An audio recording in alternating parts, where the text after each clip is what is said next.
Përgatitu për vdekjen.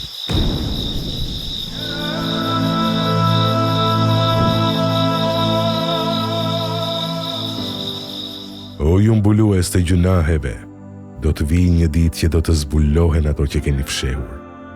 Vdekja, mos harro vdekjen.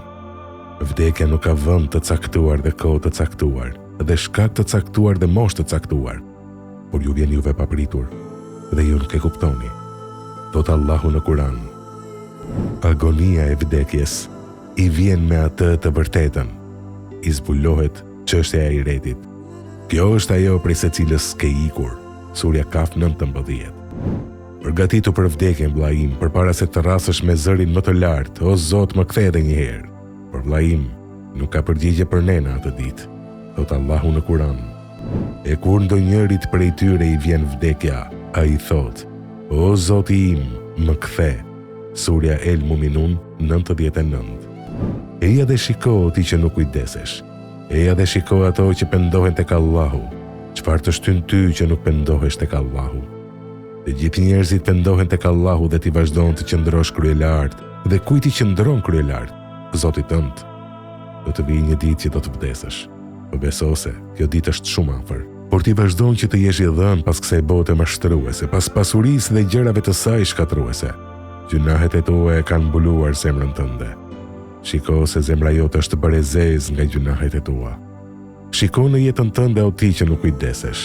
Mendon se je i mirë dhe Zoti yt është i pavlerë dhe nuk e nderon atë, por se ai nuk është i atill. A nuk i friksohesh atij? A nuk beson në angjëllin e vdekjes? Kush do të bëj dobi kur të vijë angjëlli i vdekjes? Baba yt, vëlla yt, shoqëria jote?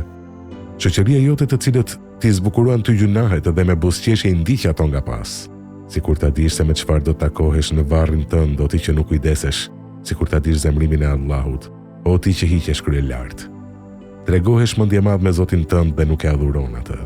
Më thuaj mua, me çfarë të drejtë hiqesh mendje madh me Allahun e zemra jote është bërë e zezë duke i shkelur kufijtë e Allahut? Dhe kujt? Zoti tënd.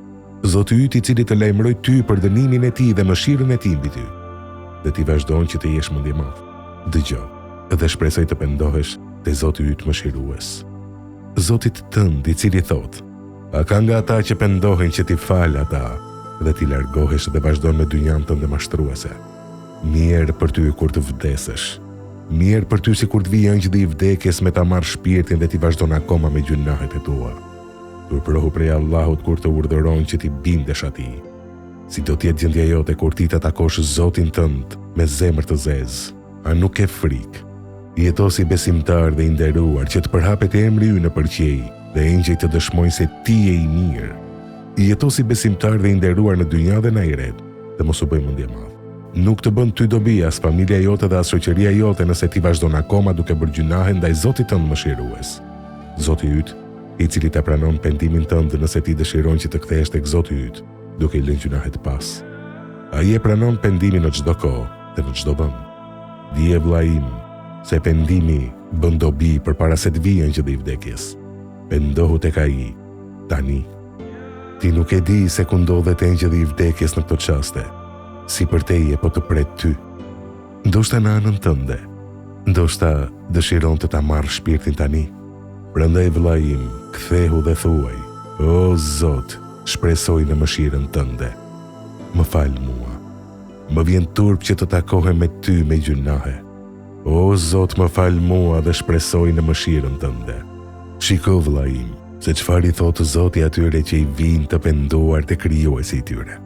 Allahu thotë në Kur'an, thuaj, o robërit e mi, të cilët e keni ngarkuar me shumë gabime veten tuaj, mos e humni shpresën ndaj mëshirës së Allahut, pse vërtet Allahu i fal të gjitha mëkatet.